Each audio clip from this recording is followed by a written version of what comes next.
고린도 교인들이 전해받은 복음이라 말은 문자 그대로 기쁜 소식이죠. 복된 소식, 기쁜 소식. 그 복음이 무엇이냐 묻는다면은 고린도서 15장에서 바울은 3절 4절에가 명확하게 이야기해주고 있어요. 그것은 곧 그리스도께서 성경대로 우리 죄를 위하여 죽으셨다는 것과 무덤에 묻히셨다는 것과 성경대로 사흘날에 살아나셨다는 것이라고 설명을 하고 있습니다. 성경에서 말하는 복음은 예수님이 우리 죄를 위해 십자가에 죽으신 사건, 그리고 주님은 무덤에 실제로 장사 지냈죠. 무덤에 묻히시고 3일 만에 다시 부활하신 사건. 다시 말해서 그리스도의 십자가의 죽음과 부활이 바로 복음의 핵심 내용이다. 그렇게 말할 수 있습니다. 하나님의 비밀, 하나님의 신비죠. 신비. 하나님의 비밀이다. 그렇게 말할 수 있습니다. 우리가 복음을 여러 가지로 설명하는 사람들이 많은데 복음의 핵심은 주님의 죽음과 바로 부활입니다. 아마 이 원수들은 이 비밀을 전혀 알아채지를 못했지요. 만약에 알았다면 영광의 주님을 아마 십자가에 못 박는 일을 하지 않았을 겁니다. 하나님은 원수들이 상상도 할 수 없는 방법으로 십자가형을 통해서 원수를 제압하고 승리하시고 이기셨습니다. 이제 그 복음서를 중심으로 이 사도들이 전한 그 복음의 이야기, 예수님의 죽음과 부활에 대한 이야기를 조금 이제 오늘 살펴보도록 하겠습니다. 잘 아시는 이야기지만 한번 정리하는 마음으로 내용들을 한번 제가 정리해 보겠습니다. 먼저 십자가 지식 과정부터 한번 복음서의 설명이 한 3분의 거의 한 2 정도가 우리가 예수님의 죽음과 부활에 대한 이야기가 성경에 거의 줄을 이루고 있죠. 예수님이 어떻게 십자가에 돌아가셨는가 그 과정을 살펴보면 첫째, 제자의 배신이 있었죠. 12 제자 가운데 한 사람, 가룟 유다입니다. 그죠? 참 언제나 배반, 배신 이런 것은 먼 데 있는 사람이 배신, 배반하는 게 아니에요. 제일 가까이 있는 사람이 언제나 배신, 배반을 합니다. 예수님 12 제자 가운데 한 사람이었던 가룟 유다가 은 30냥을 받고 스승을 팔았죠. 아마 주님은 이 사실을 전혀 모르는 상태에서 뒤통수를 맞은 거냐? 그건 아니죠. 주님은 제자가 배신할 것을 미리 아시고 성경에 말씀하셨다 하는 것을 우리는 성경을 통해서 알 수 있습니다. 주님이 그 배신을 예언하는 내용이 그게 나오죠. 마태복음 26장 20절 21절 같이 읽어보겠습니다. 시작. 저녁 때가 되어서 예수께서는 12 제자와 함께 식탁에 앉아 계셨다. 그들이 먹고 있을 때 예수께서 말씀하셨다. 내가 진정으로 너희에게 말한다. 너희 가운데 한 사람이 나를 넘겨줄 것이다. 주님은 제자 가운데 한 사람이 자신을 팔 것을 명확하게 알고 계셨죠. 그죠? 너희 가운데 한 사람이 나를 넘겨줄 것이다. 그리고 주님은 또 가룟 유다에게 주님의 배신을 허용하시는 모습까지 우리가 보여주고 있습니다. 그러니까 주님이 스스로 성경을 팔려신 겁니다. 우리가 요한복음 13장 27절에 보면은 이렇게 나옵니다. 그가 빵 조각을 받자 사탄이 그에게 들어갔다. 그때 예수께서 유다에게 말씀하셨다. 네가 할 일을 어서 하여라. 주님이 이렇게 말씀하신. 네가 지금 하려고 하는 일을 어서 하여라 하고 주님이 허용하시는 모습을 보게 되죠. 자, 이렇게 그 주님은 가장 가까운 12 제자 가운데 한 사람에게 배신을 당해서 팔리게 됩니다. 가룟 유다가 예수님을 왜 팔았을까? 여러분 왜 팔았을 것 같아요? 제자가 스승을 팔았는데 왜 팔았을까요? 성경의 증거를 이렇게 살펴보면은 첫째는 아마 이 돈에 대한 탐심이 예수를 팔게 한 원인 가운데 하나다라는 것을 알 수 있습니다. 이 가룟 유다는 그 12제자 가운데 그 아마 그 당시에 그 재정을 관리하는, 오늘날로 말하면 교회 어떤 집사예요? 재정 집사입니다. 돈을 맡아서 관리하는 사람이었습니다. 그런 정직하지를 못했던 것 같아요. 돈을 관리하는데, 돈 관리하는 사람은 첫째는 정직해야 되죠, 그죠? 정직하지를 못했습니다. 요한복음 12장 1절에서 8절에 보면 6월절 6시 전에 이제 그 예수님 베다니에 가셔서 그 베다니에서 그 잔치를 베풀고, 그 마리아가 예수님의 발에 그 매우 값진 향유를 붓는 그 장면이 나옵니다. 향유를 붓고 자기의 긴 머리털로 예수님의 그 발을 이렇게 닦아주는 이런 그 아름다운 모습을 보여주십니다. 그때 가룟 유다가 그 사실을 지켜보면서 뭐라고 이야기합니까? 어떻게 비난했어요? 거기 한번 읽어봅시다. 시작. 이 향유를 300단에 팔아서 가난한 사람들에게 주지 않고 왜 이렇게 낭비하는가? 명분이 굉장히 좋죠? 그거 낭비하지 말고 어떻게 하라고요?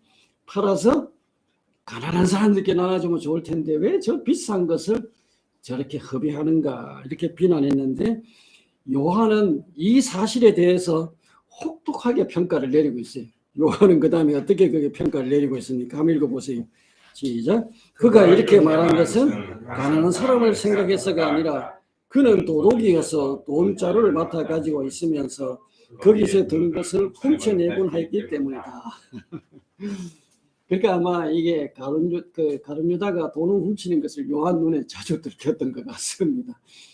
아마 돈을 이게 가난한 사람 생각해가지고 저렇게 하는 것이 아니고 바로 그 돈을 훔치기 위해서, 일종의 그 탐심이라고 이야기했죠.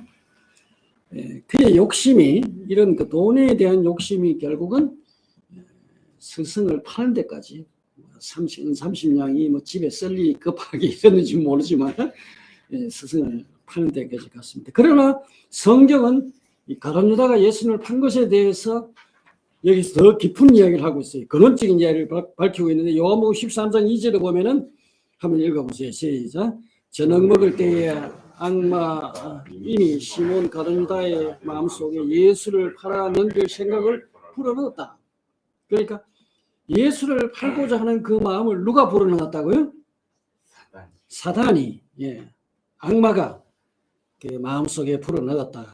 그리고 27절에 보면 그가 빵 조각을 받자 사탄이 어디로 들어갔어요? 유다 마음속에 들어갔습니다. 이 사탄이 아무 있게나 들어오는 것이 아닙니다. 사탄은 어디로 들어오느냐 하면 욕심을 타고 들어오는 거예요.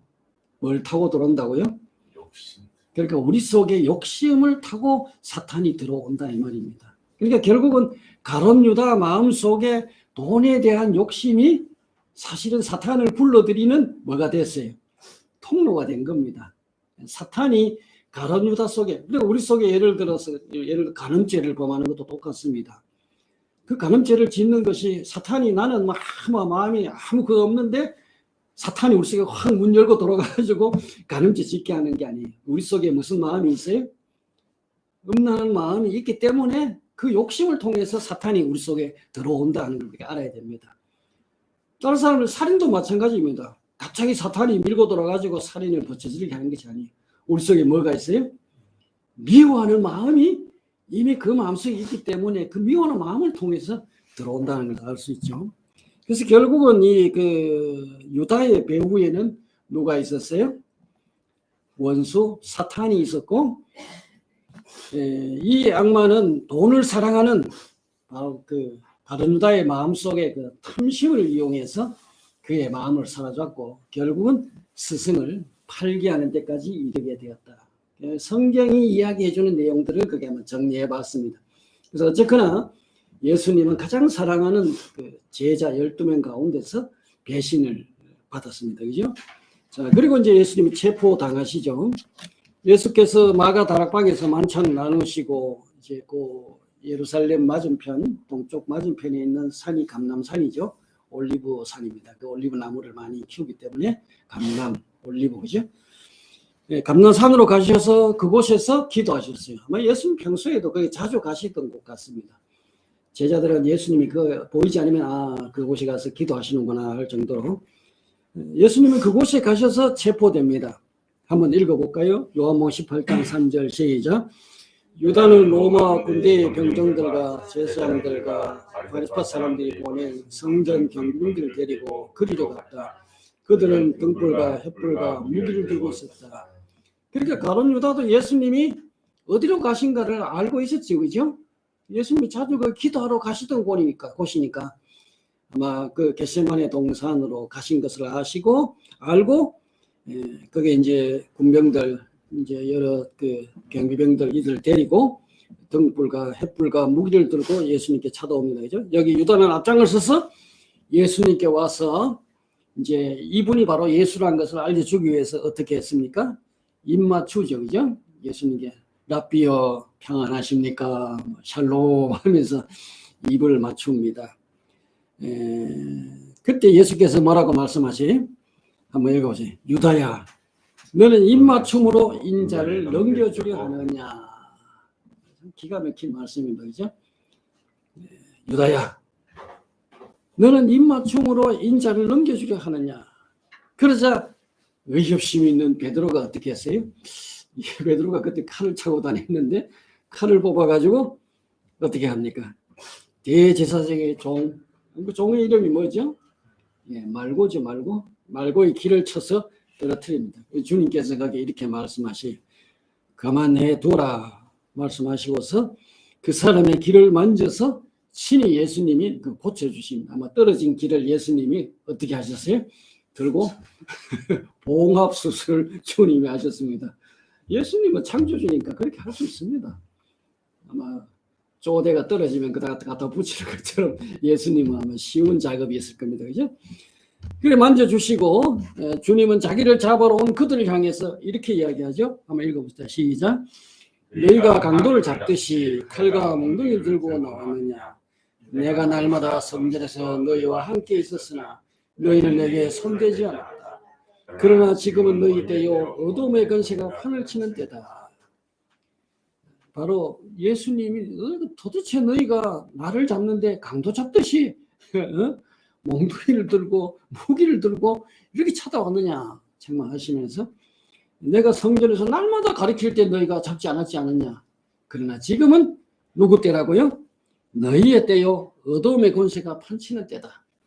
주님은 그 어둠의 권세에 스스로 자신을 어떻게 하셨어요? 내어주신 겁니다. 원수가 어떻게 처리할 수 있는 권한이 없어요. 예수님 스스로 자신을 그들 손에 내어 맡기신 겁니다. 그죠? 자, 이렇게 주님은 체포당하시고, 그리고 그 다음에 이제 재판과 고문을 이제 예수님 받으시죠. 그죠?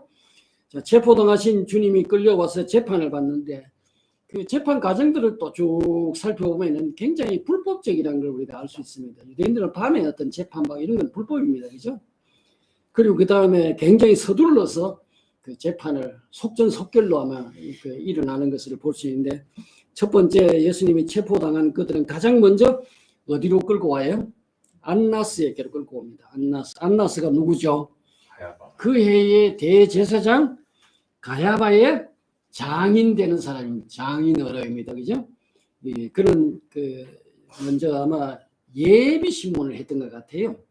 예수님을 아마 재판하기 전에 예비 신문을 했던 것 같은데, 이 안나스가 신문하는 동안에 아마 안나스의 아마 그 뜰인 것 같습니다. 베드로가 거기서 불쬐면서 이렇게 선생님이 어떻게 되는가 지켜보고 있으면서 예수님을 아마 3번 부인하는 사건이 거기에 일어나죠. 자, 안나스는 이제 날이 밝자. 왜 날이 밝아요? 이게 원래 유대 재판은 어두운 가운데서 할 게 불법입니다. 그것은 그렇게 돼. 그런데 이제 날이 밝자마자 이제 어떻게 했어요? 예수님을 대제사장 가야바에게 넘겨주죠. 이 가야바는 백성들의 장로회, 소위 말하자면 공회죠. 대제사장과 율법 학자들을 모아서 예수님을 공회에 끌고 가서 공식적인 일종의 이제 그 법정입니다. 유대인들 법정이죠. 거기서 재판을 받습니다. 이 대제사장 가야바는 그 전에 예수님이 유대인들에게 했던 이야기가 있어요. 뭐라고 이야기했어요? 한 사람이 온 백성을 위해 죽는 것이 유익하다. 그러니까 예수님의 죽음을 이 대제사장 입장에서 이미 선언을 한 셈입니다. 그러니까 예수님은 실제로 한 사람의 죽음으로 온 백성을 유익하게 하신 예수님의 죽음을 이미 대제사장이 선언을 한 거죠. 자, 이 자가 바로 가야바인데 그가 신문한 내용이 뭡니까? 그 가야바가 예수님을 잡아다 놓고 신문한 내용이 그대가 하나님의 아들 그리스도요 하는 거예요. 메시아냐? 당신이 메시아냐 하는 이야기입니다. 자, 이 내용이 바로 신문 내용이에요. 그래서 예수께서 뭐라고 이야기하십니까? 한번 읽어보세요. 당신들이 말하였소. 그를 내가 당신들에게 다시 말하오. 이제로부터 당신들은 인자가 권능의 보좌 오른쪽에 앉는 것과 하늘 구름을 타고 오는 것을 보게 될 것이요. 예수님이 하신 이야기가 뭡니까? 인자가, 예수님 자신을 인자라고 해요. 이게 유대인들은 예수님의 이 이야기를 바로 알아듣습니다. 이 다니엘서에 나오는 메시아에 대한 대표적인 호칭입니다. 바로 다니엘이 예언한 그 인자, 예수님 자신을 인자라고 했습니다. 문자 그대로는 사람의 아들인데 바로 이 인자가 권능의 보좌 오른쪽에 앉아 있는 것과 하늘 구름을 타고 오는 것을 보게 될 것이에요. 이게 메시아에 대한 묘사입니다. 그러니까 이 이야기를 하자마자 대제사가 어떻게 해요? 옷을 찢고 큰 소리로 말합니다. 그가 하나님을 어떻게 했다고요?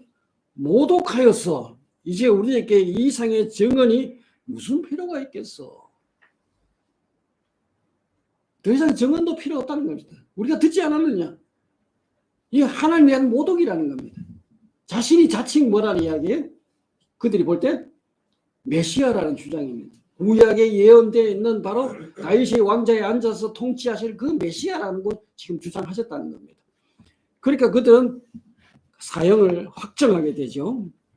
그리고 그들은 예수님의 얼굴에 침을 뱉고 주먹으로 치면서 그 예수님을 모독하는 장면들이 복음서에 나옵니다. 그 유대인들에게는 사형권이 있어 없어요.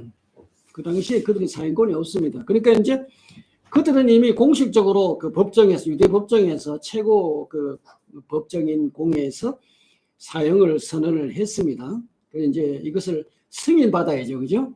그 당시에 그 유대 땅을 통치하고 다스린 나라가 로마죠. 그래서 로마 총독 빌라도 이렇게 끌고 갑니다. 그래서 주님은 로마의 법정인 빌라도 앞에 서게 되죠. 예수의 재판에 부담을 느낀 이 빌라도가 그 이제 예수가 갈릴리 사람이라는 것을 알아내고는 마침 그 예루살렘에 갈릴리를 이제 다스리는 분봉왕인 헤롯이 거기에 와 있다는 것을 알고 이 헤롯에게 밀어버립니다. 그래서 예수를 그 헤롯에게 또 보내게 되죠. 이 시각에 아마 가룟 유다는 양심의 가책을 받아가지고 아마 그 돈을 대제사장이 돌려가지고 던져주고 스스로 목매에 달아서 자살하는 사건이 아마 발생한 것으로 생각이 됩니다. 아마 헤롯은 평소에 예수님에 대한 굉장히 그 호기심을 품고 있었어요. 그래서 아마 이 예수라는 인물에 대해서 아마 여러 가지 소문을 듣고 뭐 기적을 행하고 능력을 행하고 뭐 이런 이야기들을 평소에 듣고 있던 차에 이제 그 빌라도가 이 예수를 이제 자기한테 보내니까 여러 가지 질문을 했어요. 뭐 이런저런 자기가 이제 궁금하게 생각하는 내용들을 질문했는데 예수님은 한마디도 대답하지 않았습니다. 입을 아예 예수님은 닫아버렸었어요. 예수님 헤롯에 대해서는 굉장히 감정이 안 좋았던 것 같습니다. 예수님 평소에 헤롯을 뭐로 불렀어요? 예, 여우라고 불렀습니다. 우리말로 하면 뭐라고 이야기해야 될까요? 개. 뭐 헤롯을 아마 예수님이 개라고 불렀다거나 아마 그런 것 같습니다. 그런 정도겠죠. 여우라고 불렀는데 예수님이 아무 대답도 안 하니까 헤롯은 궁금한 자기 어떤 그런 것을 전혀 들을 수가 없습니다. 그러니까 다시 이 헤롯이 예수님을 어디로 보냈어요? 빌라도에게 다시 되돌려 보냈습니다. 그래서 빌라도는 자신이 직접 이제 예수를 신문하게 되죠. 신문했지만은 예수님께서는 아무런 죄를 찾을 수가 없어요. 사형시킬 만한 그런 죄가 나오질 않습니다. 누가복음에 나와 있죠. 그래서 그들은 유대인에게 나와가지고 이 사람은 내가 신문해 봤지만은 아무런 죄가 없어. 그래서 내가 이 매질이나 좀 하고 내놓겠다고 하니까 그들은 일어나서 어떻게 합니까? 소리 지르면서 막 폭동이 일어날 만큼 이제 예수는 십자가에 못 박으라고 이제 소리치죠. 그 누가 보면 재미난 표현이 나와요. 저들의 소리가 이긴지라. 예수님을 막 죽으라고 십자가에 못 박으라고 막 소리칩니다. 그 대신에 살인자 바나바, 아마 이 사람은 어떤 그 혁명가인지 뭔지 모르겠습니다만은 유대인들 하여튼 뭐 그 욕을 했어요. 그래서 바나바를 놓아달라고 소리치고 예수는 십자가에 못 박으라고 소리칩니다. 그래서 결국 빌라도는 그들의 요구대로 예수에게 십자가형을 결정하고 예수님을 채찍질한 뒤에 그 십자가에 처형하도록 그 로마 병정들에게 넘겨주죠. 그래서 이 그 로마 병정들이 예수님을 끌고 가서 어떻게 합니까? 조롱하는 거죠. 그들은 예수의 옷을 벗기고 이 주황색 옷을 이제 걸치게 한 다음에 가시를 가지고 이 가시 거기에 있는 가시들은 우리 지금 탱자나무 가시 비슷해요. 이걸 이제 관을 엮어 가지고 머리에 씌우고 그분 앞에 무릎 꿇고 유대인 왕 만세하고 이제 이렇게 이제 그 온갖 조롱 다 하고 희롱을 하고 그리고 이제 그 채찍으로 뭐 치고 이런 일들을 하셨죠. 예수님의 어떤 이런 과정들 거쳐서 이제 십자가형을 선고받고 이제 드디어 십자가를 지고 이제 어디로 가십니까? 골고다 언덕으로 이제 가시는 과정이 나옵니다. 이 아마 예루살렘에 가면은 그 예루살렘 현재 성안에 보면은 예수님이 십자가를 지고 가신 길 비아 돌로로사라는 그 길이 있습니다. 이 비아라는 말은 그 라틴어로 이게 아마 길이라는 뜻이고 돌로로사는 슬픔, 고통. 그러니까 이 슬픔의 길, 고통의 길 이런 뜻인데 그 슬픔의 길, 고통의 길이 지금도 있습니다. 이 길은 아마 안토니아 요새에서 그 예수님의 무덤이 있는 성무역교회까지 가는 이렇게 꾸불꾸불한 길인데 아주 좁은 골목길이죠. 그래서 한 600m 되는 좁은 길인데 이 길은 예수가 빌라도 법정에서부터 골고다 언덕으로 올라가는 이 십자가 길 못 박혀 돌아가신 돌아가실 때까지 전 과정을 14지점으로 구분하고 있습니다. 이건 아마 주님께서 십자가를 지고 이 골고다로 가신 길을 어느 정도 우리가 이런 과정을 거쳐서 가셨구나 하는 거. 성경의 내용을 다 100% 나옵니다. 이걸 로마 카톨릭 그 신부가 이제 그 정한 것이죠. 이 순례의 길이라고 보면 됩니다. 자, 그걸 한번 내가 간단하게 한번 소개해 놔봤습니다. 제1지점은 예수께서 십자가형을 선고받으신 곳, 빌라도 법정이 되겠죠. 그 다음에 제2지점은 십자가형을 받으신 예수님께서 십자가를 지신 곳, 아마 그 십자가를 지고, 그 다음에 3지점은 십자가를 지고 가다가 처음으로 넘어진 곳이라고 합니다. 성경에 뭐 처음 넘어지고 두 번째 넘어지는 이런 거 없습니다. 넘어진 과정은 있어요. 그 다음 4지점은 예수께서 모친 마리아를 만난 곳. 성경에 마리아 만난 것도 나옵니다. 그 5지점은 구레네 사람 시몬이 이 십자가를 대신 진 곳. 아마 이 사람 그 예루살렘에 볼포로 왔다가 예수님 그 십자가 지은 거 구경하다가 갑자기 끌려가가지고 예수님 대신에 이제 그 십자가를 지죠. 이 아들이 나중에 신실한 또 신앙을 가지고 있는 거. 우리 지난번 사도행전 공부할 때 공부했죠. 구레네 시몬의 이 집은 참 예수님 십자가 대신 지고 복 받은 사람입니다. 그 다음에 6지점은 베로니카라는 여인이 예수의 얼굴에 흐르는 땀을 손수로 닦은 곳. 이거는 성경에는 안 나옵니다. 제7점은 예수께서 두 번째로 넘어지신 곳. 8지점은 예수께서 우시는 여인들을 위로하신 곳. 그 다음에 9지점은 예수께서 세 번째로 넘어지신 곳. 10지점은 로마 군인들이 예수의 옷을 벗긴 곳. 11지점은 예수를 십자가에 못 박은 곳. 12지점은 예수께서 십자가에 달려 운명하신 곳. 13지점은 운명하신 예수를 땅에 내린 곳. 14지점은 아리마테 요셉이 예수의 시신을 무덤에 장사 지낸 곳. 이렇게 이제 예수님이 걸어가신 비아 돌로로사의 길을 지점을 정해가 오늘날 순례자들이 그 길을 따라가면서 예수님을 묵상하고 이렇게 합니다. 이 길은 1294년 니콜두스 신부에 의해서 대략의 위치가 정해졌는데 그 후에 1540년경 프란체스코 수도사들에 의해서 14지점 지금 코스가 아마 지정이 되는데 이 길은 어떤 뭐 역사적으로 정확한 예수님이 십자가를 지고 가신 길이다 뭐 그렇게 말하기보다는 순례자들을 위한 오늘 우리 신앙인들을 위한 아마 신앙적인 길로 보면 되겠죠. 어쨌거나 예수님은 이런 형태로 십자가를 지고 자신이 못 박힐 그 십자가를 지고 중간에 가시다가 나약해져가 아마 신문을 받아서 그런지 모르지만은 중간에 아마 쓰러지신 것 같아요. 그래서 대신 다른 사람에게 지워서 아마 이렇게 가셨던 것 같습니다. 자, 십자가를 이제 주님이 그 다음에 이제 이렇게 걸고 지고 가셔가지고 십자가에 못 박히시죠. 예수님께서 십자가에 못 박히셨는데 예수님은 십자가에 못 박힌 것이 아니고 두 명의 강도도 예수님과 함께 이제 십자가에 못 박혔습니다. 그리고 골고다에는 몇 개의 십자가가 있었어요? 예, 3개의 십자가가 있는데 이게 아마 십자가의 종류를 우리에게 은연중에 보여주는 것 같아요. 첫째는 이 예수님의 십자가는 어떤 십자가예요? 첫째는 한번 제가 그렇게 붙여봤습니다. 우리를 구원하는 구원의 십자가라고 할 수 있겠습니다. 그죠? 두 번째 십자가는 예수님을 받아들인 믿음의 신자들이 지는 십자가라고 할 수 있겠습니다. 그죠? 이 신자의 십자가.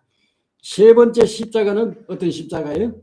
그것은 이제 영원히 멸망받을 이 불신자의 아마 멸망의 십자가. 그처럼 십자가에도 종류가 많은 것 같아요. 우리는 누구 십자가를 져야 돼요? 신자의 십자가를 지고 주님을 쫓아가야 되겠죠. 그죠? 예수님 분명히 그렇게 말씀하셨습니다. 자, 예수님께서 그 십자가 위에서 이제 가정들을 쭉 살펴보면은 예수께서 십자가에 못 박힌 신갈은 아침 9시입니다. 몇 시라고요? 그러니까 해 뜰 때 예수님이 재판을 받으시고 그리고 아침 오전 9시에 주님이 십자가에 못 박혔으니까 막 이거는 그야말로 어떻습니까? 속전속결이죠. 재판하자마자 뭐 그야말로 급속하게 예수님을 끌고 가서 아침 9시에 십자가에 못 박혔어요. 오전 9시에. 자, 예수님이 이제 십자가에 못 박혔으니까 그 죄명이 있겠죠? 그 죄패에 이제 어떻게 쓰여 있어요? 유대인의 왕이라고 적혀 있습니다. 그 빌라도가 아주 제대로 쓴 것 같아요. 예수님의 죄명이 뭐라고요? 유대인의 왕이다. 그래서 그들은 십자가에 달린 예수님께 그 어떤 고통을 덜어주기 위해서 몰약을 탄 포도주를 이제 드렸지만은 예수님께서 이제 맛보시고 받지 않았죠, 그죠? 그리고 병정들은 예수님의 옷을 벗겨서 이 제비를 뽑아가지고 서로 나누는 그런 광경도 그 앞에서 벌어지고 지나가는 사람들은 조롱하죠. 저가 남은 구원했을 때 자기는 구원하지 못한다. 뭐 하나님의 아들이면 내려와서 한번 자기를 한번 구원해 보라 하고 뭐 온갖 조롱들을 희롱하고 이런 내용들이 나오죠. 그리고 난 12시가 되었을 때 그 예수님이 십자가에 못 박히고 3시간이 지났습니다. 그죠? 3시간 좀 지났을 때 어두움이 어떻게 온 땅을 덮어서 오후 3시까지 3시간 동안 그 해가 비치지 않는 캄캄함이 지속되었습니다. 그죠? 참 이런 사건이 일어나고 그 다음에 오후 3시쯤에 이제 예수께서 큰 소리로 엘로이 엘로이 레마 사박다니라고 이렇게 부르짖으시고 그 숨을 거두신다고 마가가 증가하고 있습니다. 마가복음에 이렇게 나와요. 이때 이제 그 예수님이 숨 거두실 때 그 예루살렘에 있는 성전의 그 휘장이 위에서부터 아래로 찢어지는 사건이 발생합니다. 그 예루살렘 성전에 들어가면은 칸이 2칸 있죠? 앞에 칸은 무슨 칸이에요? 성소라 그러죠? 그 다음에 뒤에 있는 칸은 지성소. 이 성소와 지성소 사이에 휘장이 이렇게 쳐져 있는데 예수님이 십자가에 그 운명하실 때에 이 휘장이 위에서부터 아래로 찢어졌다. 자, 이미 이제 날이 오후 3시가 지나고 날이 저물었는데 아리마테 사람인 요셉이 빌라도께 가서 예수의 시신을 달라고 요청합니다. 그래서 빌라도는 사람을 보내어서 예수님의 죽음을 확인하고 이제 시신을 내어주죠. 그래서 이제 여기 보니까 한번 읽어보세요. 마가복음 15장 시작. 요셉은 삼배를 사가지고 와서 예수의 시신을 내려다가 그 삼배를 싸서 바위를 꺾어서 만든 무덤에 그를 모시고 무덤 어귀에 돌을 굴려 막아 놓았다. 이렇게 이제 예수님의 십자가의 죽음이 아마 마감되는 그런 모습을 보여줍니다. 그죠? 자, 우리가 여기서 좀 살펴봐야 될 게 있어요. 예수님께서, 그러니까 오전 9시에서 오후 3시까지 총 6시간 달려 있었는데, 이 십자가에서 예수님이 남기신 7마디 말씀이 있습니다. 이것을 십자가 7언이라고 부릅니다. 7언. 7말씀이라고 하죠. 그 예수님이 하신 말씀을 한번 읽어볼까요? 7가지가 어떤 게 있습니까? 누가복음 첫째는 뭐예요? 같이 읽어봅시다. 아버지여 저희를 사하여 주옵소서. 두 번째가 오늘 네가 낙원에 있으리라. 그 다음에 세 번째가 여자여 보소서 아들이니이다. 보라 우리 어머니라 하셨다. 그 다음에 네 번째가 나의 하나님 어찌하여 나를 버리시나이까. 그 다음에 다섯 번째가 내가 목마르다. 여섯 번째가 다 이루었다. 일곱 번째가 내 영혼을 아버지 손에 부탁하나이다. 이 십자가에서 외치신 주님의 7언 속에는 그분이 십자가에서 이루실 사역의 핵심적인 내용들이 사실 다 담겨 있다는 말씀입니다. 그게 이 중요한 7언의 내용을 좀 더 구체적으로 살펴보겠습니다. 예수님이 십자가에서 외치신 이 7마디, 그 중요한 순간에 예수님 뭐 헛소리를 하셨겠어요? 진짜 중요한 이야기들을 하셨을 겁니다. 그죠? 그 내용들을 한번 살펴보면 첫 번째 내용부터 한번 살펴보겠습니다. 아버지, 저 사람들을 용서하여 주십시오. 저 사람들은 자기네가 무슨 일을 하는지 알지 못합니다. 그 무슨 기도예요? 예수님이 드린 기도가 용서를 비는 기도를 주님이 드리셨습니다. 그죠? 여기 저 사람들은 누구일까요? 문자적으로 보면 그 앞에서 예수님을 십자가에 못 박는 사람일 수도 있고, 그 또 조롱하는 사람일 수도 있고, 뭐 그 주변에 있는 사람들도 있겠지만은, 그러나 근본적으로 하나님께 반역한 인류 전체를 아마 일컫는 말로 봐야 되겠죠.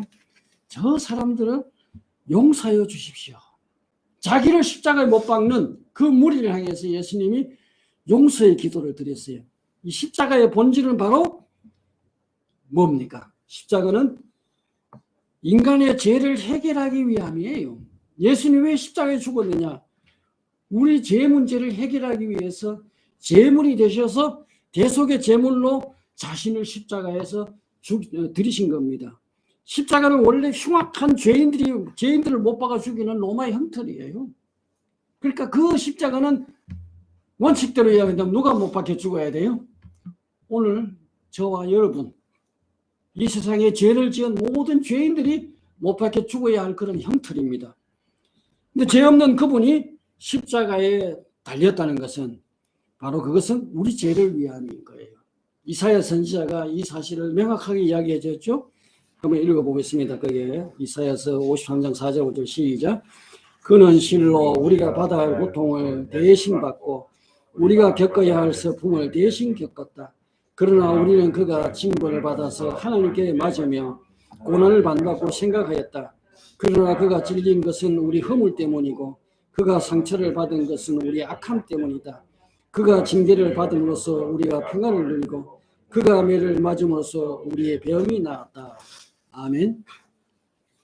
그는 실로 우리가 받아야 할 고통을 대신 받으신 분입니다. 예수님의 죽음은 대신 죽어주신 어떤 죽음이에요? 대속의 죽음이다. 아멘. 그러니까 예수님이 죽어야 할 분이 아니에요. 그분은 누구를 위해서 죽었다고요? 우리를 대신해서, 죄를 지은 우리를 대신해서 주님이 죽으신 겁니다. 우리가 겪어야 할 슬픔을 누가 대신 겪었어요? 주님이 대신 겪어주셨다는 겁니다. 그러니까 십자가의 그 어떤 목적이 분명히 나타나죠. 대속의 죽음. 예수님의 죽음은 누구 때문에 죽었다고요? 예? 누구 때문에 죽었다고요? 나 때문에. 우리 자신 때문에 주님이 십자가에 못 박혀 죽었습니다. 하나님의 아들 죽지 않아야 될 그분이 우리 때문에 죽으신 것이다. 그러나 우리는 어떻게 생각했어요? 그가 징벌을 받았으니까 하나님께 맞으며 고난을 받는다고 생각했다. 그러니까 십자가 주변에 있는 사람들은 전부 다 저 사람은 못 살 죄를 지었구나. 죽을 만한 죄를 지었구나. 무슨 끔찍한 죄가 있구나. 드러나지 않는 무슨 숨은 죄가 있구나. 이렇게 생각했다 이 말입니다. 그래서 하나님께 징벌받고 매만다고 생각했습니다. 그러나 또 거기에 그러나 또 나오죠. 그가 찔린 것은 뭐 때문에 찔렸어요? 우리의 허물 때문이고, 그가 상처를 받은 것은 우리의 악함 때문이고, 그가 징계를 받음으로써 어떻게 되었어요? 우리가 평화를 누리고, 그가 매를 맞음으로써 우리의 병이 나았도다. 할렐루야. 사람들은 그분이 십자가를 지는 이유를 전혀 알지를 못했어요. 하나님께서 무슨 큰 죄를 지어서 십자가에 달린 줄로 생각했습니다. 그러나 그분은 죄 없는 분으로서 우리 죄를 대신하여 십자가에 달리신 겁니다. 우리가 구약에 아브라함이 이삭을 번제물로 바치게 했을 때 하나님은 이삭 대신에 누구를 주셨어요? 수풀에 걸려있는 수강 한 마리를 준비해서 이삭은 살게 하고 그 수강을 대신 죽여서 제물로 드리게 했죠. 바로 하나님께서 오늘 예수를 수강처럼 우리의 허물과 죄를 대신해서 제물이 되어서 십자가의 제물로 주님이 바치신 겁니다. 바로 우리는 하나님은 이 십자가를 통해서 우리에 대한 사랑을 확증해 주셨죠. 그죠? 십자가를 통해서 우리의 죄를 사하여 주시고 용서해 주셨습니다. 바로 주님은 이 기도는 바로 이 십자가의 핵심인 죄 용서에 대한 기도입니다. 주님 뭐라고 기도했어요? 아버지 저 사람들을 용서하여 주시옵소서. 용서하여 주시옵소서. 주님이 대신 죽으면서 바로 우리의 죄를 용서해 달라고 기도하신 겁니다. 이 십자가를 통해서 우리는 우리의 죄가 용서된 것을 믿으시길 바랍니다. 아멘. 네. 자, 두 번째 예수님이 하신 이야기가 뭡니까? 내가 진정으로 네게 말한다. 너는 오늘 나와 함께 낙원에 있을 것이다. 낙원에 있을 것이다. 이거는 이제 우리 십자가에 달린 두 강도가 좌우에 있었죠. 한 사람이 예수님을 비난하니까 그 한쪽 사람이 그 사람을 책망하면서 우리는 우리 죄 때문에 죽는 게 당연하지만 이분은 죄가 없다. 그래 예수여 당신의 나를 기억하소서. 그랬을 때 예수님이 하신 이야기입니다. 그죠? 내가 진정으로 네게 말한다. 너는 오늘 나와 함께 낙원에 있을 것이다. 사람이 에덴 동산에서 죄를 범하자 하나님은 어떻게 했어요? 그들을 에덴 동산 밖으로 추방하셨죠? 추방하시면서 그 동산의 동쪽에 이제 그룹 천사죠? 천사를 세워두시고 성경에 보니까 빙빙 도는 불칼을 두어서 자동으로 돌아가는 불칼을 두어서 이 생명나무에 이르는 길을 못 가도록 하나님이 지켰다고 이제 요한 창세기 3장 24절에 말씀하고 있습니다. 다시 말해서 인간이 죄를 범하는 그 순간에 그 하나님에 의해서 이 낙원 문이 어떻게 됐어요? 봉쇄를 당한 겁니다. 그 인간이 에덴 동산에서 낙원에서 쫓겨났어요. 낙원을 잃어버렸어요. 그리고 그 문을 봉쇄당했어요. 그러나 주님이 바로 십자가를 통해서 잠긴 그 낙원의 문을 어떻게 하셨다는 겁니까? 여셨다는 겁니다. 이 강도와의 대화에서 보여주시는 것이 너는 오늘 나와 함께 낙원에 있을 것이다. 드디어 하나님은 낙원의 문을 어떻게 하셨어요? 활짝 열어 젖히시고 사람들의 입장을 허용하신 것이다. 이렇게 우리가 볼 수 있습니다. 십자가를 통해서 에덴 동산에 닫아둔 그 문을 주님은 이제 어떻게 하셨어요?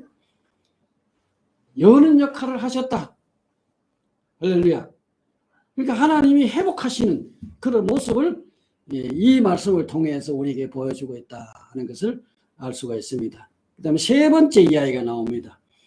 예수님께서 어머니, 이 사람이 어머니의 아들입니다. 요거 누구에게 한 이야기예요? 다른 제자들은 다 도망가고 없었던 것 같아요.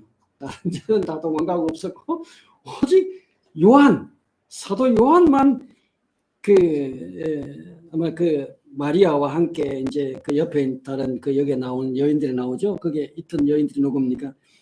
한번 읽어보세요. 시작. 예수의 어머니와 이모와 글로바의 아내 마리아와 막달라 사람 마리아. 이거 마리아가 많이 나오죠. 마리아. 예수님 어머니 이름이 뭐예요? 마리아죠. 이모와 글로바의 아내 이름 또 뭐예요?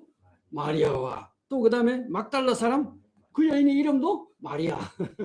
마리아 시리즈입니다. 그죠? 이 마리아가 참 좋은가 봐요. 마리아. 그래서 이 여인들과 함께 그 옆에 누가 있었느냐? 예수님이 12제자 가운데 아마 유일하게 제가 볼 때는 요한이 있었던 것 같아요. 예수님은 사랑하는 요한에게 그 어머니를 부탁하는 이야기입니다. 어머니, 자기 마리아를 향해서 부른 이야기죠. 이 사람이 어머니의 아들입니다. 요한에게 자기 어머니를 부탁하는. 자, 그리고 이제 그 다음에 이제 요한에게 한 이야기입니다. 요한에게 자, 이분이 네 어머니시다. 아멘. 마리아를 부탁하는 장면이 나오죠. 십자가 곁에 바로 이런 여인들이 있었는데 이 주님은 바로 이 자기 어머니와 그 곁에 서 있는 사랑하는 제자 요한에게 이 말씀을 하셨습니다. 그죠?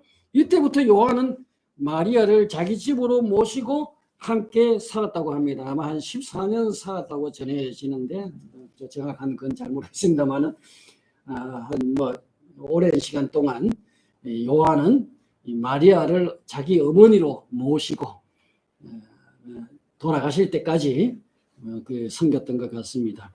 자, 이 말씀은 아주 중요한 말씀입니다.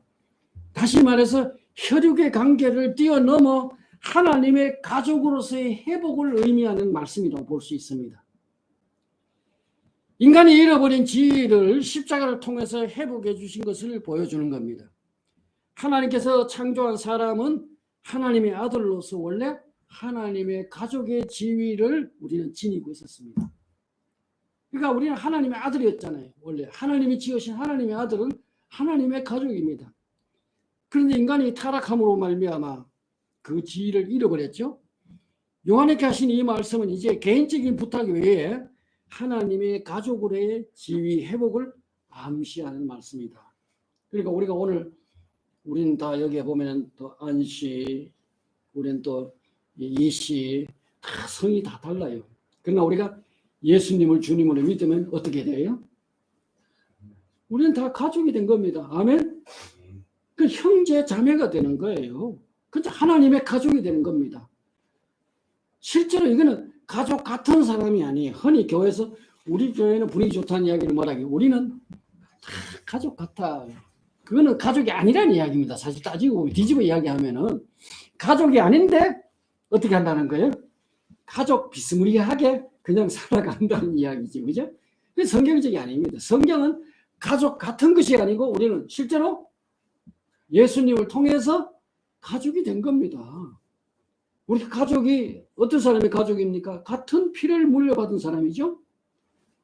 아버지 어머니로부터 같은 피를 물려받은 사람이 형제고 가족입니다. 그럼 우리는 동일한 예수의 피를 우리는 통해서 구원받은 사람들, 같은 피를 우리는 물려받은 진짜 하나님의 가족이죠. 아멘. 그래서 마리아가 이제 남이 아니에요. 누구예요? 네 어머니다. 네 어머니다. 오늘 우리가 교회가 진짜 이런 가족이 돼야 되죠. 그죠? 가족 같은 사람이 아니라 진짜 가족으로서 함께 돌보고 함께 사랑하고 하나님의 가족으로 살아가는 힘이 필요합니다. 아마 이 십자가의 의미가 이런 근본적인 이야기들을 하고 있다는 것을 우리가 알 수가 있죠. 그 다음에 이제 네 번째 이야기가 마태복음 27장 46절에 3시쯤에 예수께서 큰 소리로 부르짖어 말씀하셨다. 한번 같이 읽어봅시다. 엘리 엘리 라바 사박다니. 이것은 나의 하나님 어찌하여 나를 버리십니까? 라는 뜻이다. 이 사복음서 모두 예수님의 십자가의 그 처형 장면을 묘사해 줍니다.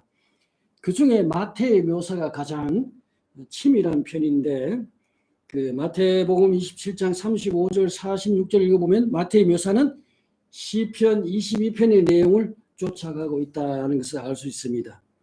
이 시편 20편 말씀 내용을 인용한 것이죠. 예수님이 고통, 십자가의 고통, 곧 하나님과의 분리로부터 오는 극심한 고통을 표현할 수도 있겠지만 이 말씀은 사실은 그보다 더 깊은 의미를 갖고 있습니다. 그러니까 이 말씀은 시편 22편 내용을 암송하신 것으로 우리가 볼 수 있는데 그 22편을 쭉 읽어보면은 이 바산의 힘센 소들과 치열한 전투 중인 주님의 모습을 묘사하고 있는 내용으로 봐야 합니다. 십자가야말로 원수와의 최후의 전투를 치르는 현장입니다. 한번 생각해 보세요. 원수와 치열한 칼을 부딪히면서 목숨이 오가는 그 현장에서 용사가 나약한 소리를 나의 하나님 나의 하나님 어찌 나를 버리시나이까 이거 말이 안 되잖아요. 우리 흔히 이 이야기를 예수님이 너무 힘드니까 십자가에서 나의 하나님 나의 하나님 어찌 나를 버리시네 나약한 소리로 이해를 하는데 그게 아니에요. 지금 주님은 시편 22편에 바로 영적인 전투를 벌이고 있는 내용을 지금 묘사하는 모습입니다. 거기에 바산의 힘센 소들에게 둘러싸여서 그 힘센 소들 속에서 그러니까 원수들을 상대로 지금 치열한 전투 속에 있음을 이 시편 22편을 통해서 지금 표현하고 있다 하는 말씀입니다. 그래서 아마 나약한 소리를 한다면은 용장 중에 용장이신 예수님께 어울리지 않는 이야기입니다. 그죠? 그래서 결코 하나님은 하나님을 향해서 불평하거나 분명하는 말이 아니라 지금 전투 중에서 예수님이 원수를 향해서 지금 싸우고 있는 치열한 전투의 한 그 음성이라고 볼 수 있습니다. 이 십자가는 원수와의 싸움이죠. 그죠? 자, 다섯 번째 이야기가 나옵니다. 그 뒤 예수님께서 이 모든 일을 이룬 줄 아시고 성경 말씀에 이루려고 뭐라고 이야기하셨어요? 목마르다. 목마르다가 목마르다. 예수님. 여기 이루시려는 직접적인 말씀은 시편 69편 21절 말씀입니다. 그러나 이 말씀에 더 깊은 의미를 포함하고 있어요. 요한복음 4장에 보면 예수께서 사마리아 여인과 대화하는 중에 이런 말씀을 하셨습니다. 거기 같이 한번 읽어볼까요? 4장 13절 14절 시작.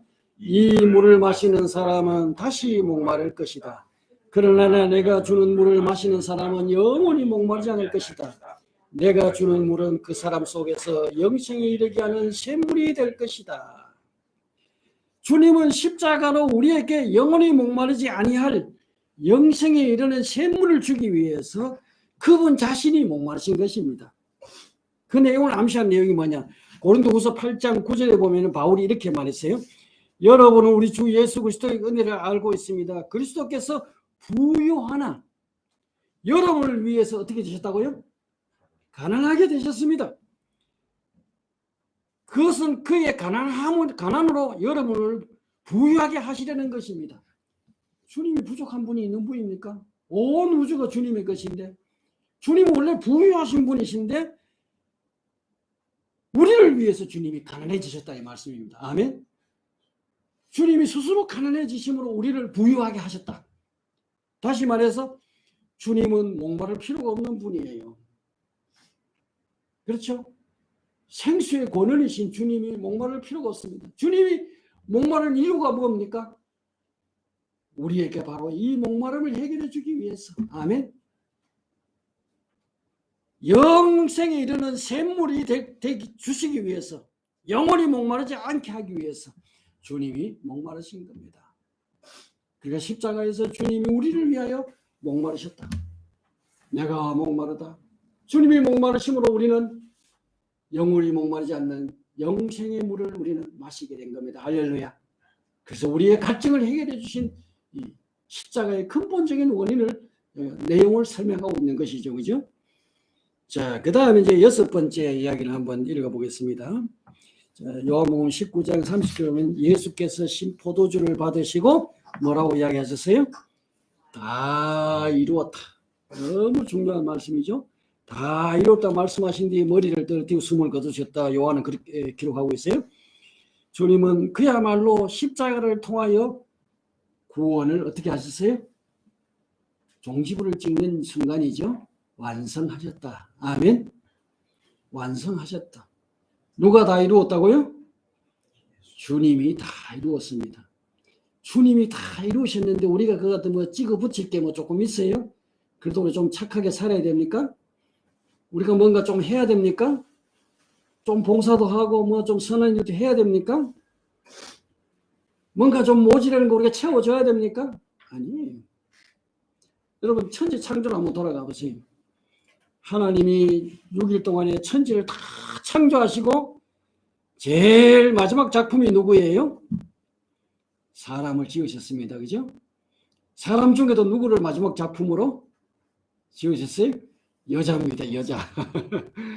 자, 남자와 여자를 하나님이 만드시고 아담 하와가 할 일이 뭐가 있어요?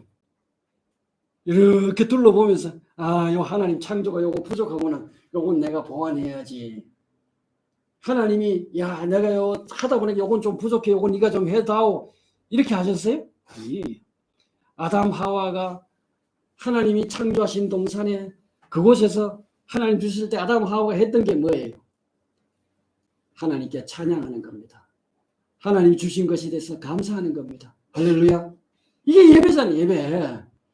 하나님께 감사하고 찬양하고 하나님 고맙습니다. 감사합니다. 하나님 영광 돌립니다. 찬양합니다. 에덴 동산에서 아담 하와가 무슨 하나님의 창조에 보탤 게 아무것도 없어요. 다 준비해 놓은 동산에 그냥 감사하고 받아들이는 거고 누리는 거고 영광을 돌리는 겁니다. 아멘. 똑같습니다. 십자가에서 예수님 홀로 구원을 어떻게 하셨어요? 이루셨습니다. 완성하셨습니다. 다 이루셨습니다. 믿으시면 아멘 하시기 바랍니다. 다 이루었어요. 우리가 그 구원을 무슨 보완해 줘야 될 것이 없도록 주님은 십자가를 통해서 완성하시고 주님은 운명하셨다. 그렇게 이야기합니다. 십자가는 구원의 완성체입니다. 십자가 외에 구원의 길은 없습니다. 그 구원을 하나님 아들 예수가 십자가에서 피 흘린 것으로 피 흘림으로 마련하신 것입니다. 이 큰 구원을 우리가 우습게 여긴 사람은 결코 구원받을 수 없습니다. 십자가의 피를 무시해서는 안 됩니다. 자, 한번 거기 읽어볼까요? 히브리서 10장 29절 읽어보시죠. 시작. 하나님의 아들을 짓밟고 자기를 거룩하게 해준 언약의 피를 대수롭지 않게 여기고 은혜의 성령을 모욕한 사람은 얼마나 더 무서움을 받아야 하겠는가를 생각해 보십시오.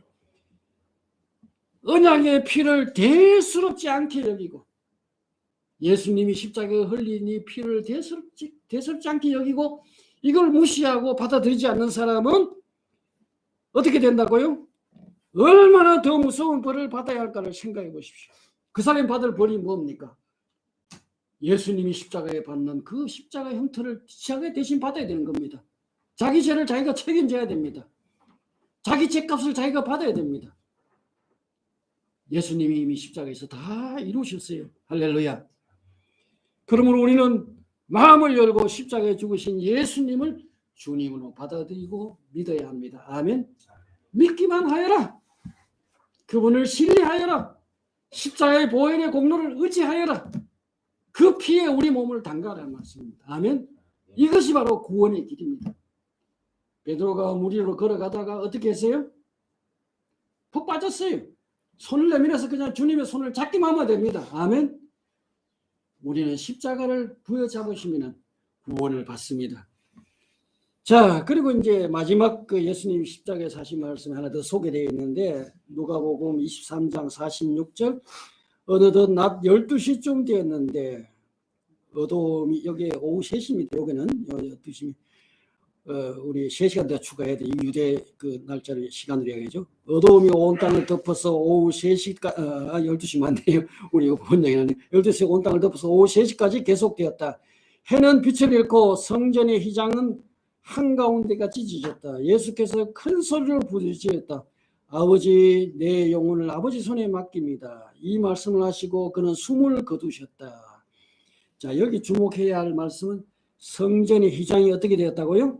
한가운데 찢어졌다는 말씀입니다. 예수님이 소리를 너무 크게 질렀을까요? 예수님이 소리를 너무 크게 질러가지고 성전 휘장이 찢어졌을까요? 아니에요. 하나님이 찢으신 겁니다. 아멘. 곧 지성소와 성소를 가로막고 있는 휘장이 예수께서 운명하는 순간에 어떻게 하셨어요? 한가운데 찢어졌습니다. 이 휘장을 히브리서 저자는 이렇게 표현하고 있습니다. 같이 한번 읽어봅시다. 히브리서 10장 20절 시작. 예수께서는 휘장을 뚫고 우리에게 새로운 살 길을 열어주셨습니다. 그런데 그 휘장은 곧 그의 육체입니다. 명확하게 이야기하고 있죠. 예수께서는 휘장을 뚫고 하나님과 우리 사이에 가로막힌 담을 허시고 새로운 살 길을 열어주셨습니다. 아멘. 막힌 그 길을 주님이 여셨습니다. 그런데 그 휘장은 누구의 육체라고요? 예수님의 육체입니다. 육체로 예수님이 십자가에 못 박혀 찢기심으로 자기 몸을 찢어서 주님은 우리가 살 수 있는 길을 열어주신 겁니다. 할렐루야. 이처럼 예수님 십자가에서 자신의 육체를 깨뜨려 하나님과 인간 사이에 막힌 담을 허시고 새로운 살 길을 열어주셨습니다. 주님이 길을 열어주시다 우리 어떻게 해야 돼요? 그 길로 들어가면 됩니다. 이스라엘 백성들이 홍해변에 도달했을 때 애굽의 바로 군대가 뒤쫓아왔습니다. 앞에는 홍해 바다가 넘실거리고 뒤에는 애굽의 군대가 쫓아와서 그들을 압박하고 있습니다. 좌우에는 뭐예요? 사막입니다. 도망갈 길이 없습니다. 꽉 막힌 담에서 하나님께서 어떻게 하셨어요? 모세가 지팡이를 내밀었을 때 홍해가 갈라졌습니다. 할렐루야. 하나님이 무슨 길을 열어주셨어요? 이스라엘 백성이 살 길을 열어주신 겁니다. 아멘. 그들은 지체하지 않고 그 하나님이 열어주신 바다 한가운데 길을 통해서 그 이스라엘을 에집트를 어떻게 했어요? 탈출했습니다.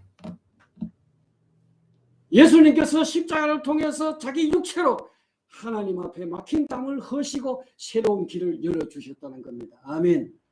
그래서 우리는 믿음으로 그 길을 들어가는 사람은 구원을 받습니다. 그 길을 거부하는 사람은 멸망할 것입니다. 누구든지 예외가 없습니다. 어떤 사람이든지 예수님이 열어놓은 길, 그 외에는 길이 없습니다. 아멘. 천하 어떤 이름을 또 우리에게 구원을 얻을 이름을 다른 이름을 주신 일이 없어요. 불교가 하나의 길이 되고 유교가 하나의 길이 되고 마음에시 하나의 길이 되고 뭐 소크라테스가 하나의 길이 되고 하늘나라 가는 길은 이 길 저 길 많은데 골라 잡아서 마음대로 가는 길이 아니에요. 하나님이 열어놓으신 생명의 길은 오직 유일하게 십자가를 통해서 주님의 몸으로 만들어 놓은 길 하나밖에 없음을 믿으시길 바랍니다. 유일한 길입니다. 구원받기를 원하는 사람은 이 길로 들어가야 돼요. 지식이 있든 없든 돈을 가졌든 가지지 않았든 어떤 형편에 처했든지 유일한 길입니다. 나는 예수님 싫어하는 사람은 구원 못 받습니다. 그리스도를 믿음으로 받아들여야 됩니다. 자, 이게 주님이 십자가에서 완성하시고 이루어 놓으신 구원의 길입니다. 할렐루야. 다른 길이 없습니다. 그 다음에 예수님께서 무덤에 장사 지냈죠. 예수님은 3일 동안 무덤에 머물러 있었습니다. 그리고 주님은 3일 만에 이제 십자가에서 부활하셨죠. 예수님 부활하신 내용을 좀 살펴보겠습니다.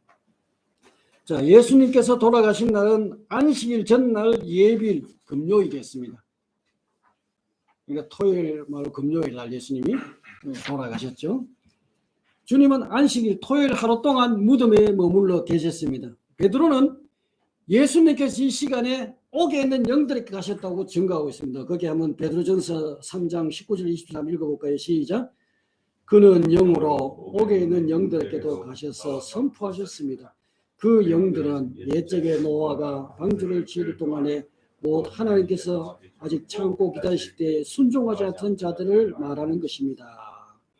뭐 해석하기가 굉장히 어려운 부분인데 그냥 문자 그대로 여러분 그냥 믿으세요. 예수님께서 그 무덤에 장사 지내고 3일 동안 머물러 있는 동안에 주님이 어디로 가셨다고요? 영으로 옥에 있는 영들에게 가셔서 선포했다. 그 영들은 어떤 영들이었어요? 옛적에 노아 방주를 지었을 동안에 하나님께 참고 기다리실 때 순종하지 않는 자들, 아마 노아 홍수 때 다 물심판을 받아서 함께 멸망한 사람들. 성경 그렇게 이야기하고 있습니다. 저도 그 이상 그 이하는 모릅니다. 주님이 그들에게 가서 무엇을 선포했는지, 무슨 말씀을 하셨는지 모르지만은 그들에게 가서도 주님이 선포하셨다. 이렇게 성경은 아주 짤막하게 예수님 무덤에 있을 때 일어났던 영적인 놀라운 일을 그렇게 증거하고 있습니다. 뭐 나중에 그 내용은 천국 가셔가지고 한번 직접 물어보시기 바라고요. 자, 안식일이 지났을 때, 안식일이 지나면 그 다음 무슨 날입니까? 일요일이죠? 주일입니다. 그죠? 주일에 막달라 마리아와 야고보의 어머니 마리아와 살로메는 가서 예수님께 발라드릴 향로를 샀습니다. 그래서 이튿날 새벽, 그 첫날 새벽, 그러니까 주일날이죠. 해가 막 돋을 때에 무덤으로 갔다고 마가복음에 기록하고 있습니다. 그들이 그곳에 도착했을 때 무덤을 막았던 큰 돌은 굴러가 있었습니다. 그래서 그들은 무덤 안으로 들어갈 수 있었습니다. 여러분이 잘 아는 대로 예수님을 그 무덤에, 새 무덤에 안치하시고 큰 돌, 저도 가서 그 확인을 직접 봤습니다. 우리 키만한 큰 돌을 그 문에 이렇게 막죠. 여자의 힘으로 옮길 수 있는 돌이 아니에요. 거기에다가 어떻게 했어요? 로마 군병들을 동원해가지고 3일 동안 지켰죠. 또 그뿐 아니고 어떻게 했어요? 도장을 꽉 찍어가지고 봉인했습니다. 열 수 없는 그런 상태였지만은 이 여인들이 도착했을 때 군병들은 혼비백산 다 도망가고 없는 상태고 돌문이 어떻게 했어요? 열려지는 상태였죠. 자, 그래서 그들은 무덤 안으로 들어갈 수 있었습니다. 거기에 마가복음 16쪽에 나온 같이 한번 읽어봅시다. 시작.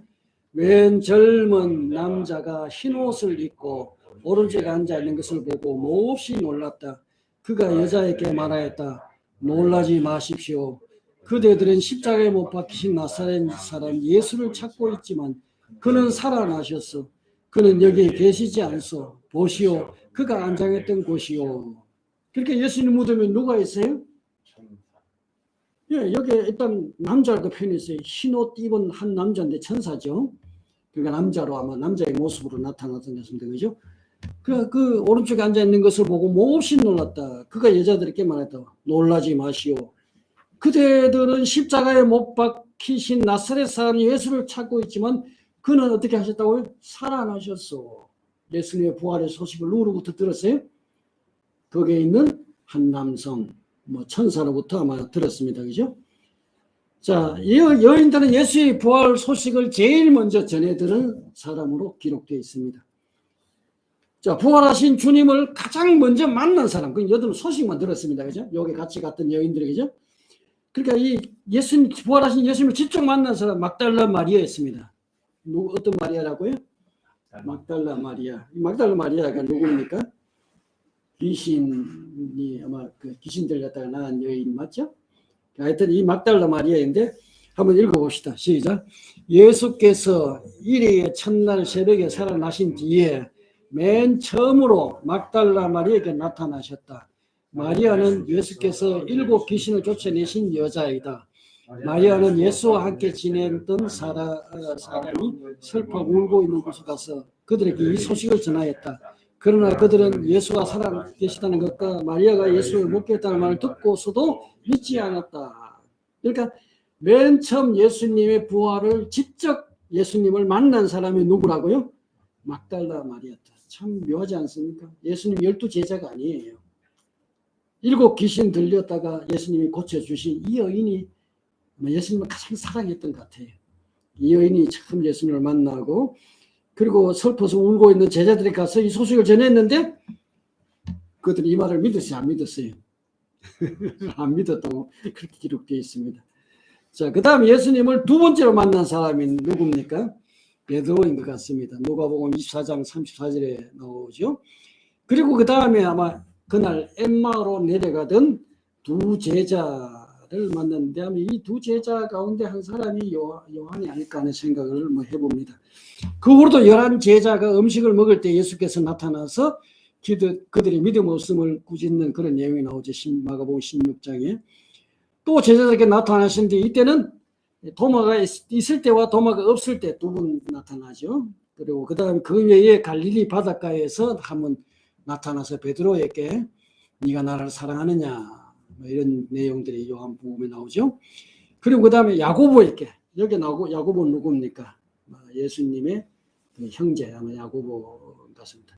갈릴리 한 산에서 사도들 및 500여 형제들에게 일시에 나타나기도 하셨다고 고린도서 15장 6절 7절에 말씀하고 있습니다. 그러니까 예수님의 부활을 직접 목격한 사람들이 굉장히 많죠, 그죠? 최소한 500명 넘습니다, 그죠? 500명 일시에 봤으니까 뭐 600명까지 될런지 그건 모르겠습니다만 하여튼 많은 사람이 예수님의 부활의 사실을 직접 경험하고 목격했습니다, 그죠? 자, 부활하신 예수님은 승천하시기까지 40일 지상에 머물러 계셨습니다.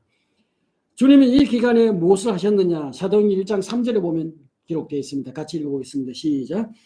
예수께서 고난을 받으신 뒤에 자기가 살아계심을 여러 가지로 증거로 드러내셨습니다. 그는 40일 동안 그들에게 여러 차례 나타나시고 하나님 나라에 관한 일들을 말씀하셨습니다. 주님은 40일 동안 이 지상에 부활하신 후에 머물면서 제자들에게 나타나서 주로 무슨 이야기를 하셨다고요? 하나님의 나라에 관한 일들을 말씀하셨다. 이게 이제 주된 내용이죠, 그죠? 자, 마지막으로 이제 주님이 나타나셔서 이제 승천하신 장면이 나오죠. 감람산에서 제자들이 지켜보는 가운데 하늘로 승천하십니다. 사도행전 1장 9절에 잘 나와 있죠. 주님은 이제 그 올라가신 모습 그대로 오신다고 약속했습니다. 올라갈 때 구름에 쌓여서 하늘로 올라가시고 제자들 옆에 천사 2명이 이제 갈릴리 사람들 어째 하늘 쳐다보고 있느냐 뭐 이런 이야기도 나오죠. 이 가심을 본 그대로 다시 오시리라. 그리고 예수님이 감람산에서 올라가셨어요. 감람산에 가면 예수님 승천 기념교회가 있는데 거기에 보면 발자국이 딱 찍혀있어요. 예수님 로켓처럼 막 해가지고 발자국이 새겨진지 모르지만 그 발자국이 예수님 올라갈 때 생긴 자국이라고 그렇게 내가 볼 때 그건 아닌 것 같고 아마 누가 새겼는지 그건 모르지만은 아무튼 감람산에서 올라가신 것은 분명합니다. 그럼 예수님 어디로 오실까요? 대한민국으로 올까요? 아니, 감람산으로 오시라고 저는 믿습니다.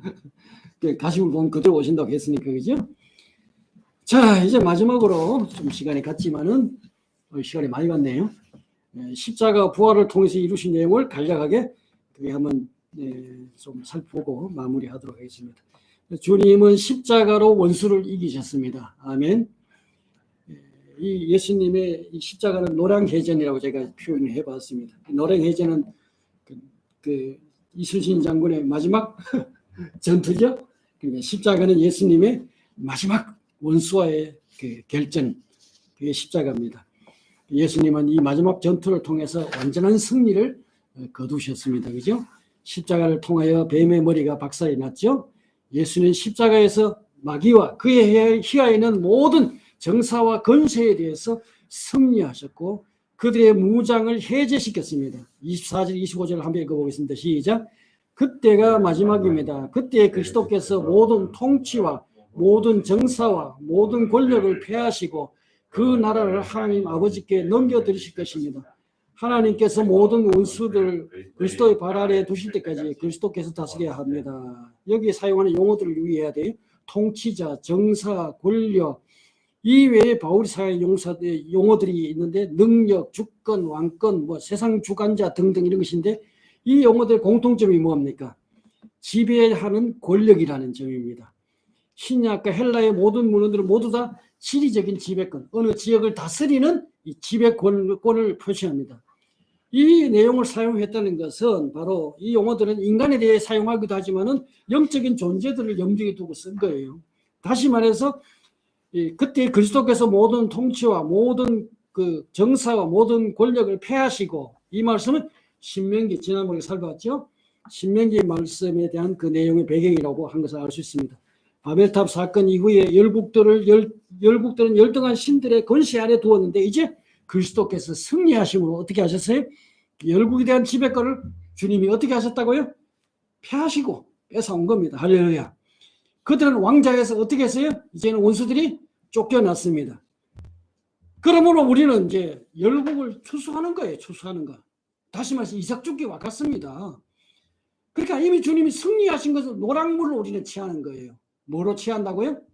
이미 주님이 승리하셨어요. 십자가에서. 우리 보고 가서 승리하라가 아니에요. 이미 주님이 승리하셨어요. 내가 세상을 이겼다. 이기신 그 주님을 따라서 우리는 사실 이 전도라는 것은 이삭 죽는 것처럼 이미 주님이 다 이기신 것을 우리 노랑물을 취하듯이 취하면 됩니다. 할렐루야. 뭐 존 스타트 이야기나 이런 거 꼭 읽어보세요. 시간이 좀 많이 갔기 때문에. 그 다음에 주님은 십자가로 제 문제를 깨끗하게 해주셨습니다. 뭐 내용 앞에 대충 설명했으니까 넘어갑시다. 시간이. 그 다음에 주님은 십자가로 죽음을 이기셨습니다. 원수의 최대의 무기가 죽음이죠. 그야말로 이 십자가를 통해서 원수가 폭망하고 예수님이 죽음을 통해서 우리에게 죽음으로부터 해방하셨습니다. 그죠? 넘어갑시다. 마지막으로 이제 우리 한 가지 이제 죄 문제를 어떻게 해결하시는지 구약의 그림 하나만 소개하고 마무리하겠습니다. 우리 대속죄일이 바로 하나의 중요한 그림이죠. 우리 안규동 목사님의 교재를 참고했습니다.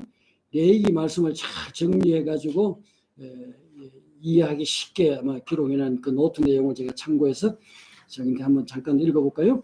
대속죄일은 우리 모든 죄가 완전히 사해지는 날입니다. 대속죄일을 지키는 방법은 7월 1일 나팔절부터 시작된다고 볼 수 있다. 대속죄일은 대속죄일을 준비하는 절기이다. 나팔절은 대속죄일을 준비하는 절기이다. 나팔절에 나팔을 크게 불어 회개를 촉구하고 백성들로 하여금 속죄하는 마음으로 10일 동안 단장품 등을 제하면서 경건히 대속죄일을 준비하게 한다. 대속죄일이 되면 먼저 대제사장과 그의 가족들을 위하여 속죄제를 먼저 드린다. 그리고 백성을 위하여 2마리 염소를 준비한다. 그 중에 제비를 뽑아 아사셀 염소를 준비해 둔다. 대제사장은 수염소의 피를 가지고 지성소로 들어가 시은 자 위에 붓는다. 모든 예식이 끝나면 대제사장은 아사셀 염소를 끌고 나와서 그 머리 위에 2 손을 얹고 이스라엘 자손이 저지른 온갖 악행과 온갖 반역 행위와 온갖 죄를 다 자백하고 나서 그 모든 죄를 그 순염소의 머리에 전가한다.